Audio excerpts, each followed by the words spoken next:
Welcome in the latest episode of That SEC Podcast. I'm your host, Michael Bratton. I go by SEC Mike on Twitter. And I'm joined, as always, by my cousin Shane, who goes by Big Orange Vols on Twitter. What's up, yo Tennessee Hober? Hey, boy, what's going on? Oh, man, I have to open the show with this, Shane, because I've been bombarded with about 25 people, Shane, on Twitter, Instagram, YouTube.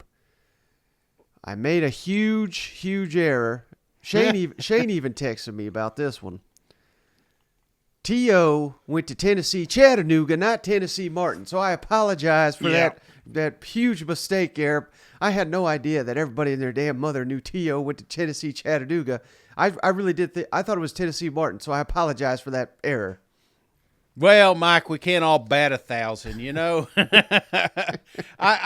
It's funny because you said it, and I was like, that just doesn't sound right. And then I remember, as soon as we got off, I was like, he was down in Chattanooga, you know, because we used to always say, you know, T.O. went to UT, you know, back when he was in the NFL and good, but we just kind of left that whole Chattanooga part off. but yes, he did go to UTC, and thanks for the listeners for pointing out one of our many flaws. But I'll tell you real quick, Shane, we'll keep this brief. I swear we're not going to go long every time. But don't forget, Shane's already showing off. GameTimeSidekicks.com. Head on over to GameTime Sidekicks and use that promo code SEC for 15% off your entire order. GameTime Sidekicks, stainless steel, cupware, sippy cups, dog bowls. They got it all. NCAA officially licensed gear. Hit up GameTimeSidekicks.com. Promo code SEC, 15% off. Please help the show remain independent. Take advantage of these sponsorship opportunities. But Shane, fun idea for this episode. Fall camps all across the SEC opening. But, you know, as seemingly every year, I kind of forget about it, Shane. I mean, we get fired up. We're like, hell yeah, camps are opening. Football's here. Yep. And then you realize, oh yeah, they're not even in pads yet. They're running around in shorts. So we don't have a ton to talk about just yet. By the end of the week, by the weekend, Shane, everybody will be nearly in pads, hitting and stuff. So next week, we're really going to start heating up with practices and scrimmages and things of that nature. So cannot wait for that. But, and coaches are starting to speak. Didn't get a ton of great comments that I thought we could lead the show with. So we had a different idea. We're already looking ahead, Shane, because that's what we all want anyway. We want to talk SEC football action week 1. We're going to predict on this episode, Shane, after one game. We all do it because we're all crazy. If you're listening to this show, you're a fanatic for SEC football. What will we be overreacting to for every SEC team in their week 1 game? How's that sound, buddy? That sounds good, but I got to put a little star by this thing. So when you say overreacted, that could be good, that could be bad. Is that what you're kind of doing here, like a good cop, bad cop thing? Or are you saying optimistically this is what we're expecting after week 1? Because, you know, let's face it, there's a lot of inferior opponents that are going to be, you know, hitting the turfs there on the first week. Right. And so you're thinking, hey, we're going to win the SEC. We're going to a natty, that kind of thing. Is that what you're talking about, overreacting? Or are you also saying, you know, maybe this needs some work to it or something along those lines? Well, possibly, Shane, but really, I mean, there's only 2 or 3 games that are even, I don't even call them in doubt, but I'll say competition. So yeah, I don't know how negative we could truly be, and I hate being negative anyway. So, you know, maybe if you want to look at the silver lining in a bad situation, you go right ahead, Shane. But I'm going optimistic. SEC's going undefeated, and what are we going to be freaking out about, which may not be entirely the case, but we're going to run with it after week 1 when our team starts 1-0, if that makes sense. Well, you know me, Mike. I'm positive Shane. I just didn't want you to sideswipe me with a quarterback controversy in Knoxville or something, you know. Right. Okay, no, I got you. So I'm going to go a little bit differently, Shane. I'm just going in order of the kickoffs. So just mixing it up. We're still going to hit on every team, but a little bit different. I think people probably appreciate not starting with the A's every single time, right? So yeah, Week 0, of course, Hawaii. And I've kind of grouped in there week 0, Vanderbilt, apologies. They're playing Hawaii. They're playing Hawaii week 0, Alabama A&M week 1. So I'm kind of grouping these together because I don't know how much we'll really learn against Alabama A&M. But what I think we're going to be overreacting to, Shane, after they beat the hell out of Hawaii, destroy Alabama A&M, I think Vanderbilt fans are going to be pumping their chest and saying, A.J. Swan, maybe not you, Cousin Shane, but everybody else, underrated, our star quarterback. He's a star in the making. I think that's going to be the overreaction from Vanderbilt fans after they start the season 2-0. Thoughts on that one? Yeah, I'm glad you went there, Mike, because that's exactly what I was thinking. I think when you watch this Vanderbilt-Hawaii game last year, it was a blowout, but it was up and down and a little bit more running with Mike Wright. We're going to see some finesse out of the game, out of the gate. Yeah. I think we see multiple touchdowns through the air, and I'm with you, brother.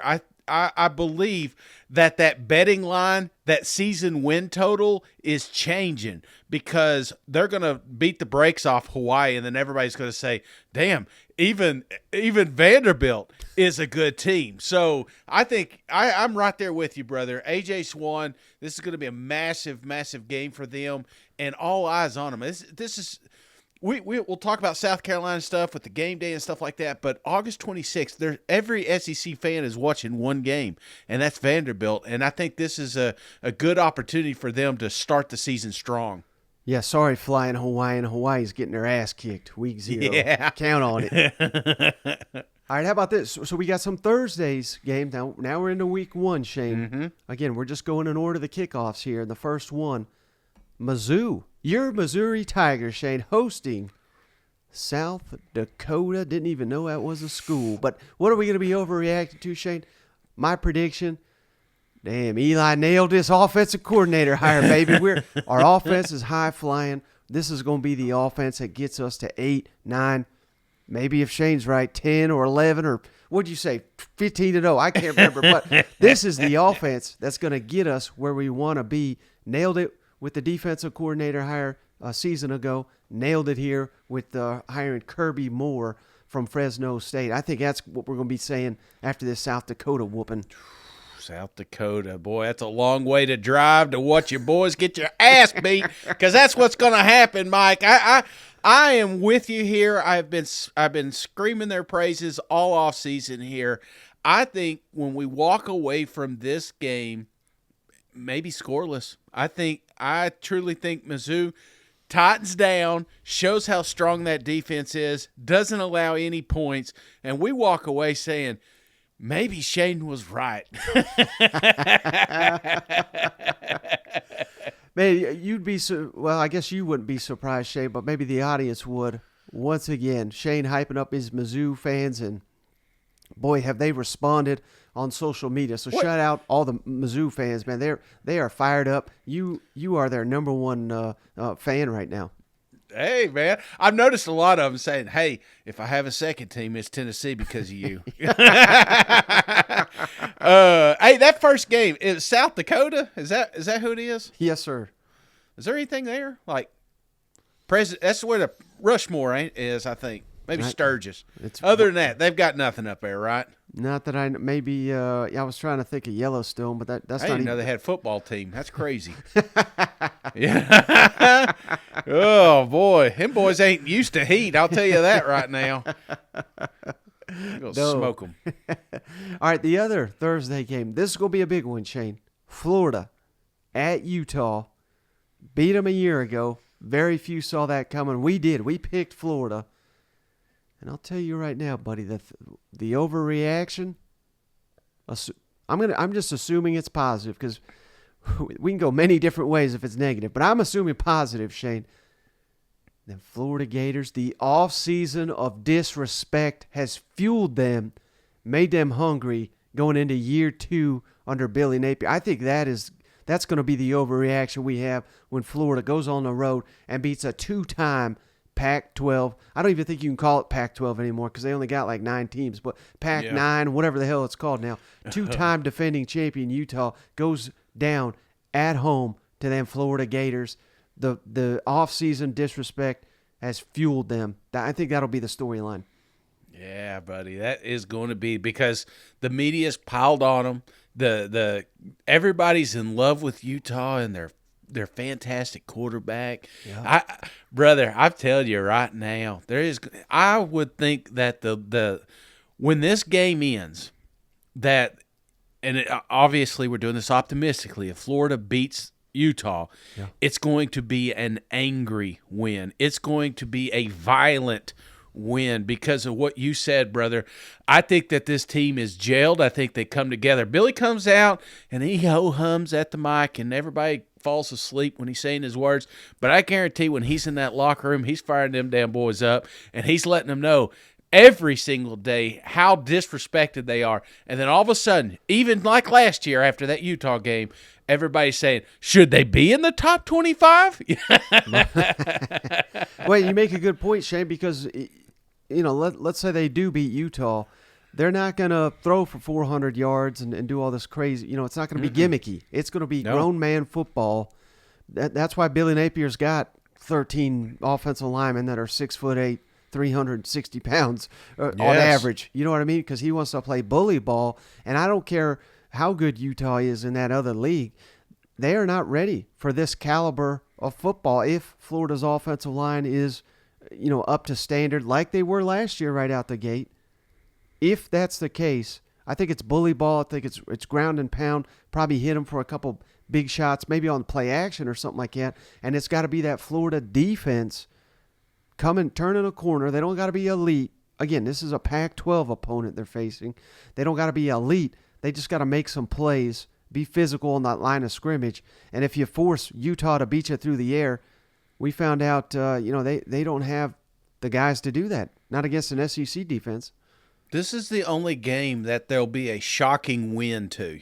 And I think that's important for not just Florida, but the conference itself, because moving forward, that's what we're going to hear as far as comparisons between the Pac and I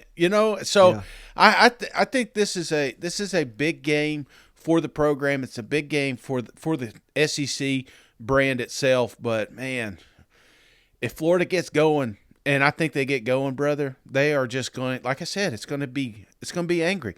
They're going to take it out on Utah. And Utah, they're like, hey, we weren't saying it. That was all the SEC guys, you know what I'm saying? But no, they've been saying it. I've been seeing you Utes in my mentions, Yeah, they're going to pay the price for us opening our mouths. Absolutely. Uh-huh. All right, how about Ball State at Kentucky, Shane? I think the overreaction here is going to be a lot of people saying, my goodness, Ray Davis was the steal of the transfer portal. And I'll tell you why, Shane, because, certainly we could go Devin Leary. I think he'll have a big day. These receivers, Liam Cohen, maybe the theme is the offense is back. But I think what Kentucky is going to want to do, if they can, is enforce their will on that offensive line, lean on that ground game, because they got to get that gelled before conference play. So I don't think this is a ball game where you go out here and say, let's throw it 40 times. I think this is a game where you go out here and say, let's run it 60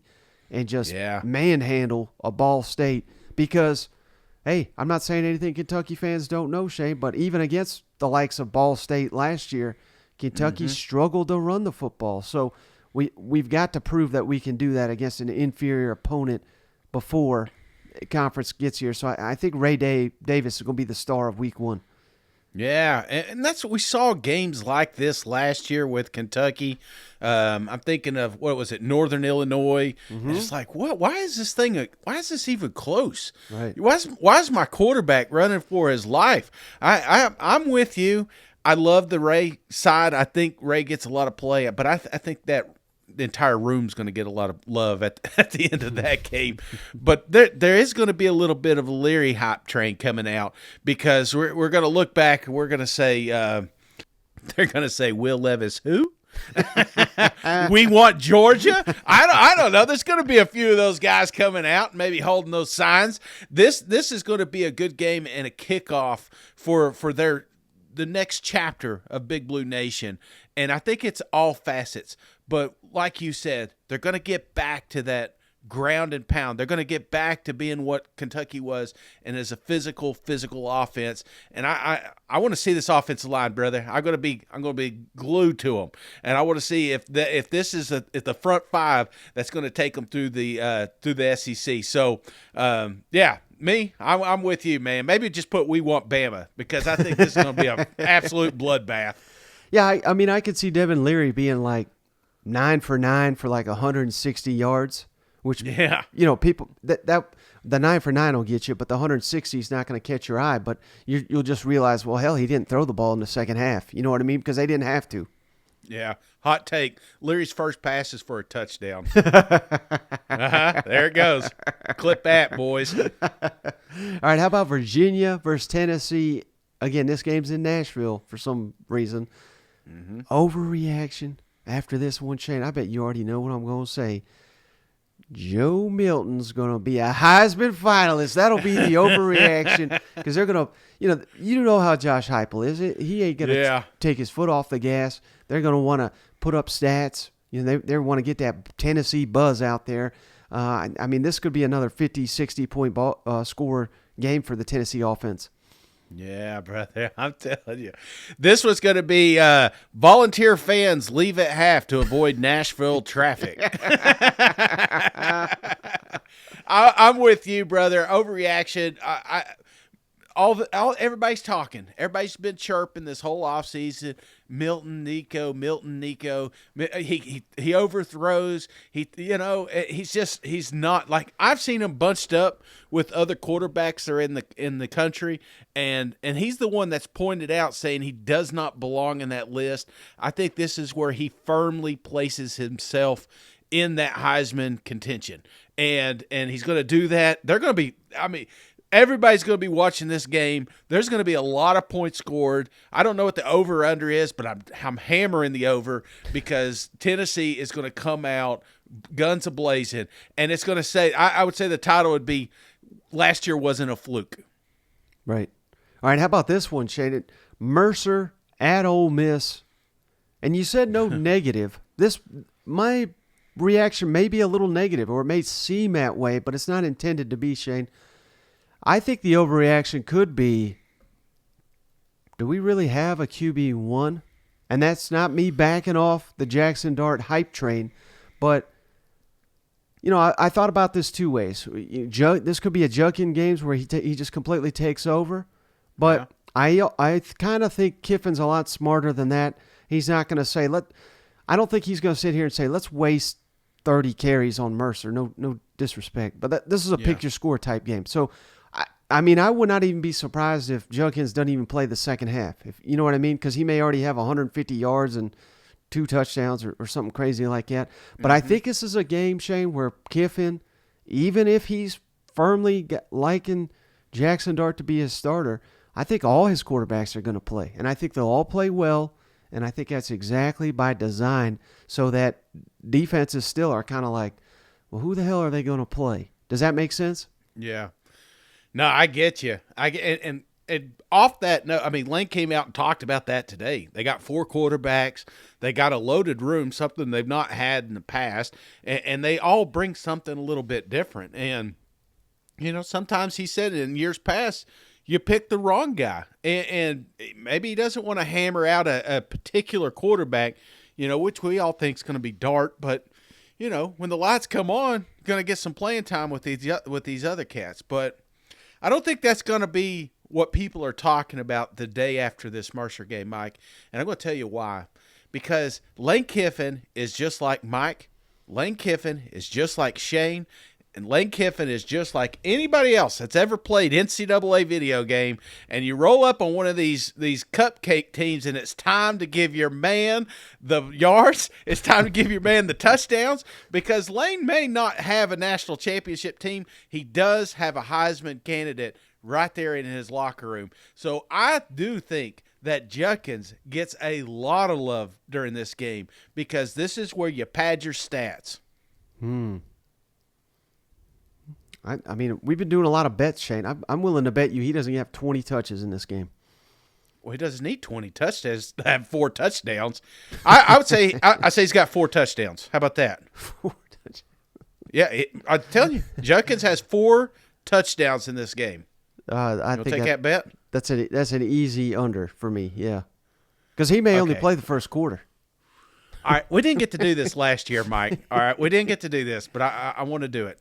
Mm-hmm. If I'm wrong, no, if you're wrong, because you're going to be wrong. I'm not going to be wrong. If you're wrong, you got to wear that Jackson face paint for a show. The show when we come back with the paint on the eyes, okay? Yeah. And vice versa. If he doesn't get, I mean, that's tall glass. But I'm telling you right now, can I do 3 touchdowns? No, you already said 4. Yeah, but that was like, I feel like you getting under 4 is more likely than me over 4. How about over 3? I'm still saying he's going to have 4, but give me a little cushion. Yeah, over 3, sure. Okay, over 3, you wear the paint. Under 3, you wear the. I wear the paint. Yeah, So got it. You're absolutely right. He's capable. That's the tricky part. He's capable of scoring 12 touchdowns in this football game. But For sure. I just think Lane is smart enough to know I got to have him at 100% against LSU, against Bama. If we're going to beat these, if they play Georgia this year, Lane you know don't what I mean? care. Lane don't care. Lane cares about Lane Kiffin, and I'm not saying he's going to take away from Judkins and try to injure him or anything like that, but he's got a toy. I'm not saying, I probably shouldn't say toy, but he has got a candidate here for a Heisman. And do you know what that sounds like when you're in a kid's living room telling them, hey, last year's Heisman was on my team. That's what I want to do for you. This isn't about this year's team. This is about next year's team and the year after. That's the way Lane Kiffin, I think, thinks when he plays football. And you know, example, the Vanderbilt game last year. You remember that one? It was sloppy, it was ugly, but by God, he still got the over, did he not? Yeah. Because he's a prideful bastard, and if he can get somebody to get an award that he can go around and flaunt, he's going to do that. So Right. I think Judkins has a monumental season, and it kicks off with Mercer.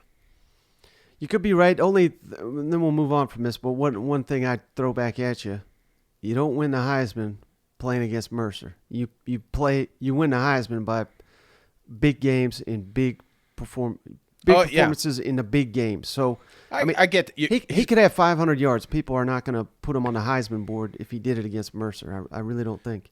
No, they won't, but they lose the fact that when they're at the end of the season and this kid's got 2,400 yards rushing, they don't realize that, a fourth of it was at Mercer. So, All right, how about UMass at Auburn, Shane? And this might be a hot take, but I think this is going to be the overreaction because I think the point spread is like 38, 40 points, something crazy. I think Auburn's going to kill them. I think we all can agree on that. But what the fans are going to be saying is, baby, we are winning that Iron Bowl this year. Like the hype train will go insane if they come right out here and they're high flying and the defense looks great and they're scoring at will. I don't care how good or bad UMass is. I think that'll be, fans they'll talk themselves into it. Hell, I've already talked myself into it about 3 months ago, if you remember. So I think that's going to be the overreaction is we got a shot. We're going to take down Nick Saban in the Iron Bowl. We are back. Exactly. Yeah. Bruce Pearl out there shirtless catching an eagle at the 50-yard line. Come on. Yep. I'm with you. This is kicking off the campaign, and Hugh's going to do it better than anybody. He's going to come out here, foot on the gas. It's not coming off. Hammer the over. A lot of points scored here, and it's a glimpse. It's a glimpse. Now, it's not against Tennessee. It's not against Florida. It's not against Georgia, but it could be at some point. And I think that the best thing here is for the fans that have suffered the last several years, they finally get a glimpse of their future, and the future's bright. So, yes, a lot of points. How about Western Carolina at Arkansas, Shane? Overreaction? I think fans are going to be saying, man, this defense is back. We just shut out Western Carolina. And not that doing anything against Western Carolina is going to make you elite, but I think there'll be confidence that, the change, as great as Barry Odom was to Travis Williams and Marcus Robinson coaching the defensive backfield, I think that change is going to be great and that the defense is going to be formidable again in Arkansas. May not be true. Again, these are overreactions, but I think that'll be the overreaction after we shut out Western Carolina in the opener. I think the overreaction is going to be we finally got an OC. I truly think that this offense is going to come out guns a-blazing. They've got two of the best in the business with KJ and Rocket. Those guys are going to get pulled early. Unlike Ole Miss, I don't think Sam's going to. Sam's made mention of this sometimes. Practicing kind of soft, led to more injuries and things like that. They're going to be more physical, so I do think they get some love out there. But after this game, Arkansas fans are going to be pumped up about the way this offense looks. Yep. All right. How about Southeast Louisiana at Mississippi State, Shane? I think the overreaction is going to be, boy, the running game's back, and so is the Mississippi State Bulldogs. Because, hey, as great as Mike Leach was, I loved all that entire tenure. I feel like of course, kicking LSU's ass in the first game, that was sensational. That'll be a memory forever. But I feel like it's in Mississippi State's DNA to be a tough, physical, pounding team that'll help the defense. So I think that'll be the overreaction. It's just, man, we have missed the running game, and it's back under Zach Arnett and offensive coordinator Zach Barbay. Yeah, Kevin Barbay. I'm sticking with offense, but I'm going with my man Will Rogers. Slept on. I think the front newspaper should have him just flipping birds to the media. And it should say, you forgot about me. Because I think Will Rogers comes out and puts on a clinic. They've kind of hinted at it all offseason. I've kind of hinted at it on this show several times. I'm expecting a high-flying offense. They got the weapons. They've got the quarterback. That's your pieces right there. It's going to be a high-scoring game, and we're going to look and say, well, maybe we shouldn't have had Mississippi State so low. Yep. All right, how about UT Martin?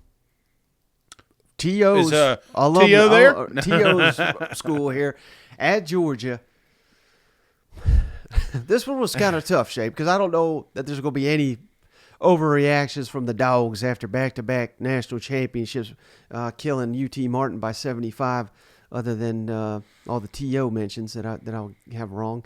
But I think the overreaction, Shane, is going to be how many more shutouts we going to get this year, because I think they'll shut them out easily. I mean, we're talking 50 to 60, maybe 60 to 0 with all the backups playing, all the freshmen playing in this one.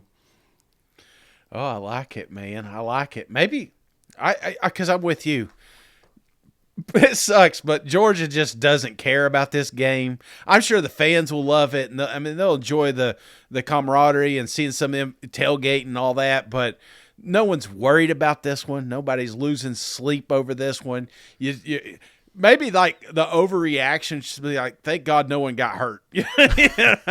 That's it. So that maybe if we could pull that one off, but I don't know. Maybe we go defense on this one because I think it will be it'll be a blanket out there. Mm-hmm.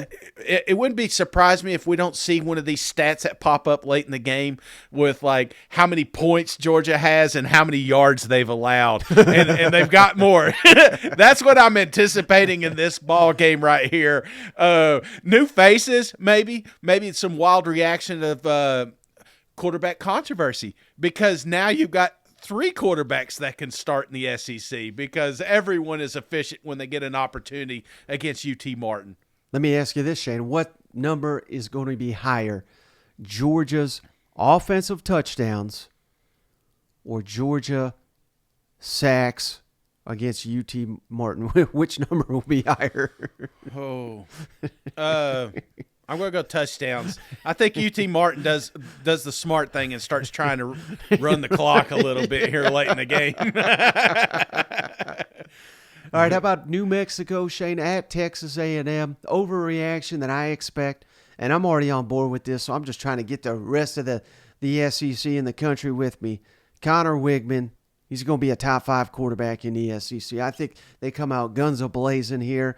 They want to show what this new offense will look like under Bobby Petrino. Get geared up. They got to get geared up quick, Shane, because at Miami's week 2. So, we've got to put something out here, get these players ready to go with these great receivers, everybody back on the offensive line.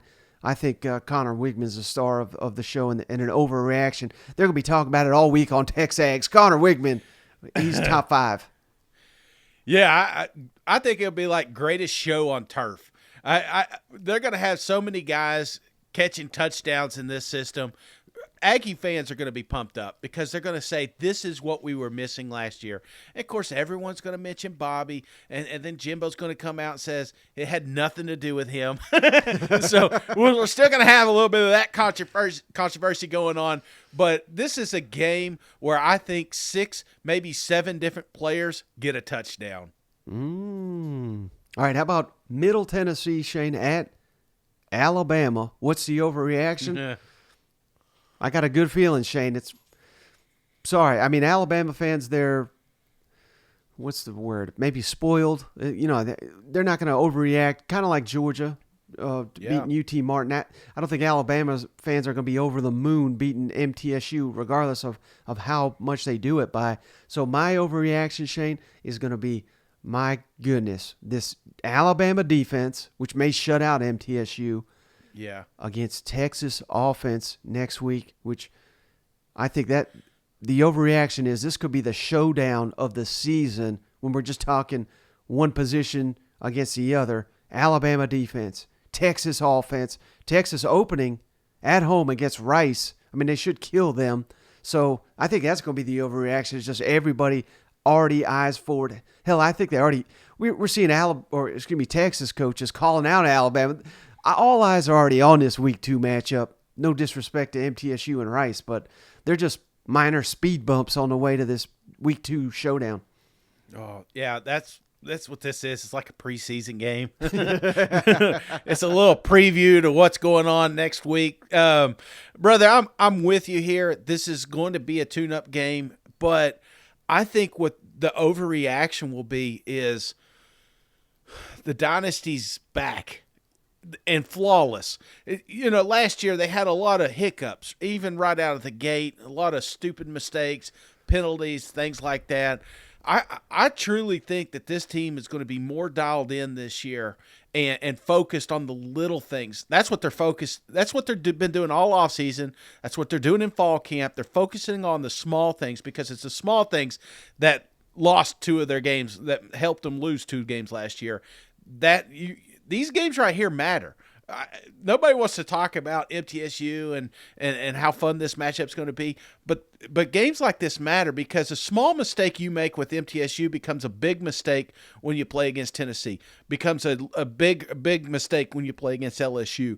So flawless ball. I think that's the overreaction, is that Coach Saban gets back to the details, gets back to what made Alabama good to begin with, establishing the run game. Who cares who's back there at quarterback? Because these running backs collectively will have 6 touchdowns. There's my overreaction right there. A lot of touchdowns coming from that backfield, Mike. All Nick right. Saban may even sneak one in. I don't know. How about the night game, Shane? I didn't realize. They announce these things and then you kind of forget about them. But I totally forgot this is the night game. More anticipation, more hype for this college game day showdown, Shane. South Carolina, North Carolina, in Charlotte. Again, the night game is going to be prime time, nationally televised. So this is going to be one to watch here, Shane. And I just got off doing Keith Allsap, the Gamecock Pod live.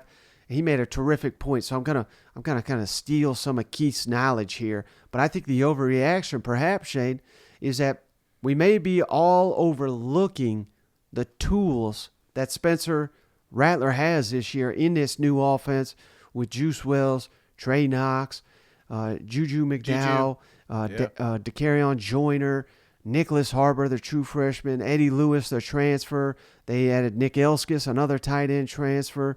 Xavier Leggett at receiver. I mean, he's got some good weapons around him. I'm not really going to go this far. This is not something Keith said, but I've heard someone say it, Shane. They compared this offense to LSU 2019. Now, that's going way too far for me because I think that may be the best offense in college football history. But I'm saying somebody has said it. I can't remember who. I'd give them credit because I probably mocked them when I saw that. But, hell, maybe they're right. And this will be the showdown game here. Juice Wells, I think he's the best receiver in the SEC. Can't overlook him, of course. But the overreaction is, my God, Spencer Rattler, I think, has got a lot of weapons. I think they're going to expose this North Carolina defense. Oh, man.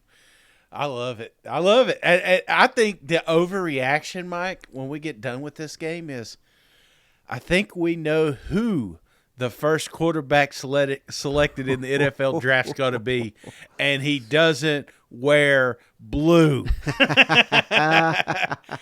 And then he says, Mike could kiss my ass for putting me 8 on the list. And he tails off in the G-Wagon. That's the overreaction, brother. This is going to be made to be a, almost like a Goliath versus Goliath. Yeah. Two great quarterbacks going back and forth. It reminds me of, and I'm not comparing them, so calm down, Vol fans, Kentucky fans, but when Peyton and Tim Couch were coming together, here's a quarterback that could be the top NFL draft pick. Here's another quarterback that could be in the first round, and it was a fun matchup. And of course, Peyton ended up getting that one, but that's the kind of, when I think of this matchup, I think it's almost like not Team A versus Team B. It's almost like Spencer Rattler versus Drake. So yeah. I can't wait for this thing. And my overreaction too is UNC is not that good. They're not. So I think the overreaction is a realization that the ACC is terrible, and that Mac Brown has watched his last season at a bright young age of 98 years old. So I hate for him to go out that way, but at least you ain't got to drive far. Mac. All right, Sunday night, the big game, Shane, LSU, Florida State. Hey, I'm already out there, so it's kind of obvious where I was going to go on this one, Shane. But when LSU whoops FSU's ass in Orlando, more people are going to be jumping on this bandwagon saying, by God, Brian Kelly's taking LSU to the national championship. That's going to be the overreaction because so many people are hyping up this damn Florida State team for some unknown reason. But if they get humiliated in their own state, I think more people are going to come to my side, so to speak. Absolutely. More fireworks than Disney. I expect a high-scoring game here, and I expect LSU to win. This one kept Brian Kelly up a few times last year. I'm not going to lie. So it shouldn't be a personal game, but it is. Can't come out ill-prepared. You're coming off winning the West. You want to maintain that trajectory. You want to show everybody that it wasn't a fluke, that it wasn't a one-time thing, and that's exactly what they do down there in Orlando. Mm-hmm. They kick Florida State's ass. We don't have to hear about how great their teams are and how great the quarterback is and blah, blah, blah. LSU is going to be all over them. You want to talk about a story piece? I think that is it right there. These guys are going to pin their ears back, and they're going to be all over a kid. I don't care how fast he is. He cannot outrun them big boys up front. And then don't forget, Shane, I mean, I realize some SEC fans are against this, but I'm already looking ahead. So I am considering Texas and Oklahoma part of the family already. So Texas already referenced they're playing Rice in the opener. Oklahoma, they're hosting Arkansas State. I think Butch is still the coach down there, so it'll be nice to see Butch take another L. Yeah. But I don't have much to add on those games because I don't know them that well, but that's why I'm watching all the Texas and all the Oklahoma games this year to get an idea of what they'll have coming into the SEC. So, if you're like me, you want to get prepared, be on the lookout for those games too. But I'll tell you what, they better both win because all this Texas love and all this Brent Venables uncertainty, these are games they better win and win impressively, because once they get to the there's no telling, Shane. If things go sideways for either one of these guys, there's no guarantees they're even SEC coaches in this by a year. You know what I mean? No. Yeah. You got to beat Rice. That's the thing. This Alabama game won't be fun if they lose to Rice right out of the gate. So they got to win that one. Right. I'm with you there. I'm also going to be following along a little bit myself because I don't want to be ill prepared when they come over here. But I was looking at that. They got some good hype reels rolling around. I see you out there. Yeah. Just stop editing your press conferences. They edited it out. The Texas did. They edited it out. The assistant calling out Alabama. You can't do that. You can't do that, man. Not in the SEC. You own it. You double down. Yeah. You get your head ball coach out here and say, "Yeah, I'm about to come up there and kick your ass." You know, yeah. Do it. What does it matter? It fires up your locker room. But deleting because you said a comment about Alabama, you deleted it, and then act like nobody in there heard about it. That is the weakest shit I've ever heard in my life, and I'd like to talk to whoever made that decision, because if I don't think it was Sark, I don't think Sark would have done something like that. No, you double down, and because there's no second guessing when you're in the SEC. No, without a doubt. Well, brother, you got anything else before we hop off the line? No, I'm pumped up, man. I was listening to these coaches talk, and guys, when we get some real content, I've listened to so many today, and it was, it's almost like a budget meeting at the church or something. You're sitting there, and you're like, how many Bibles did we order? Oh, yeah. It's like, come on now. So we didn't get a lot of good stuff out of there, but I promise when we get some content, we'll start including some of the coaches. But yeah, keep an eye on the YouTube channel, That SEC Podcast. And a quick reminder, a lot of people keep asking me, how do we get one of these cool-ass koozies? Yep. Well, you do that by leaving a 5-star review on Spotify or Apple, and then you go on to YouTube, subscribe to the channel, take 2 screenshots, and then you send it to our email at thatsecpodcast@gmail.com. Don't forget your address. You'd be amazed how many folks forget to put their address. We need to know where you live so we can send a koozie and tell us your team, and Mike will get those out to you. But again, appreciate everybody hanging out with us. The dog days of summer are coming to an end. College football is upon us. Can you feel it, Mike? Yeah. And that email, thatsecpodcast@gmail.com. It's in the show notes of every show there, so you don't have to write anything down or anything. But yeah, absolutely, keep those reviews coming. I'm sending out these koozies as quick as I can, so apologies. I got about 50 more I got to send out this week. But hey, we're happy to do it for you supporting the show, absolutely free of charge. Just our way of saying thanks for supporting the show. But that's going to do it, brother. I appreciate you as always. I appreciate each and every one of you. We'll catch you on the next one. All right, see you guys. Go Vols.